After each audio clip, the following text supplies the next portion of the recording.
Politique économique du gouvernement, la place du privé.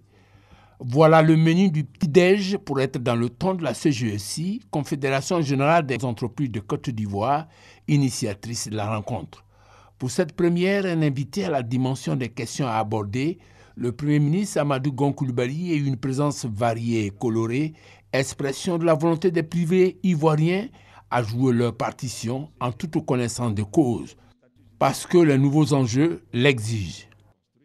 Le secteur privé ivoirien est déterminé à prendre sa place, et toute sa place, dans la transformation structurelle de notre économie.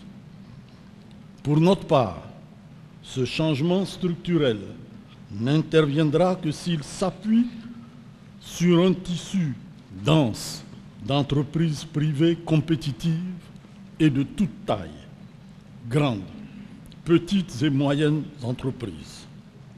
D'où la nécessité de mettre en œuvre les conditions indispensables à la création de nouvelles entreprises performantes et pérennes et au développement de celles qui sont déjà en activité. Pour ces enjeux-là, les privés veulent être rassurés sur la qualité de l'environnement des affaires, l'état du climat social, enfin connaître l'argumentaire de la compétitivité des entreprises.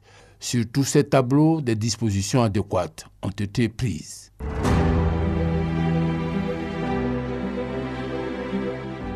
Globalement, notre situation sécuritaire s'est fortement améliorée et aujourd'hui la Côte d'Ivoire est quasiment un pays normal. Et le retrait des forces de l'ONUCI à la fin du mois de juin est la traduction de cette reconnaissance internationale. Et pour consolider ce processus, vous avez ces deux lois de programmation, qu'elles soient de sécurité intérieure ou militaire, qui doteront nos forces de tous les moyens.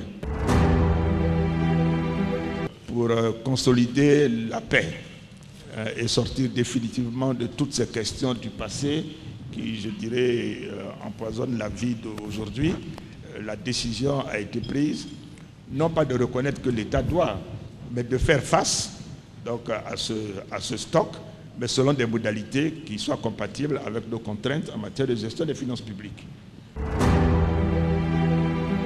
On veut rationaliser tous les coûts, on veut éliminer tous les faux frais qui n'ont pas lieu d'exister parce qu'il n'y a pas une contrepartie en face claire pour les entreprises en termes de services, mais là où de manière objective il y a un coût qui mérite qu'en face il y ait un tarif qui permette de couvrir les charges induites pour l'exploitation, c'est le cas je dirais de l'électricité, il faut que de manière transparente on puisse là aussi le faire.